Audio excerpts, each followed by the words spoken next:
ಒಂದಾನೊಂದು ಕಾಲದಲ್ಲಿ ದಟ್ಟ ಅರಣ್ಯದಲ್ಲಿ ಮಾರುತಿ ಎಂಬ ಬುದ್ಧಿವಂತ ಕಪಿ ವಾಸಿಸುತ್ತಿದ್ದ. ಪ್ರಕೃತಿಯನ್ನು ಪ್ರೀತಿಸುವ ಒಳ್ಳೆಯ ಹೃದಯದವನೂ ಆಗಿದ್ದ. ಒಂದು ದಿನ ಮಾರುತಿ ಮರದ ಮೇಲೆ ಕುಳಿತಿದ್ದಾಗ ಅರಣ್ಯದಲ್ಲಿ ದೊಡ್ಡ ಬಿಸಿಲು ಬೀಸುತ್ತಿದೆ ಎಂದು ಗಮನಿಸಿತು. ಸಣ್ಣ ಗಿಡಗಳು ಒಣಗುತ್ತಿದ್ದವು, ಪಕ್ಷಿಗಳು ದಾಹದಿಂದ ಹಾರಾಡುತ್ತಿದ್ದವು. ಇದನ್ನು ನೋಡಿ ಮಾರುತಿ ಚಿಂತೆಪಟ್ಟ.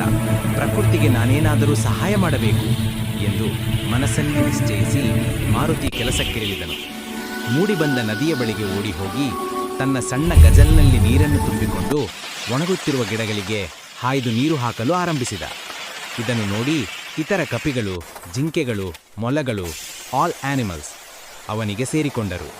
ಕಪಿಗಳು ಎಲೆಗಳ ಪಾತ್ರೆಗಳಲ್ಲಿ ನೀರು ತಂದರು, ಜಿಂಕೆಗಳು ಬಿತ್ತನೆಗೆ ಸೂತಕೊಂಡು ಹೋಗಿದರು, ಪಕ್ಷಿಗಳು ಚಿಕ್ಕ ಬೀಜಗಳನ್ನು ಹಂಚಿತು.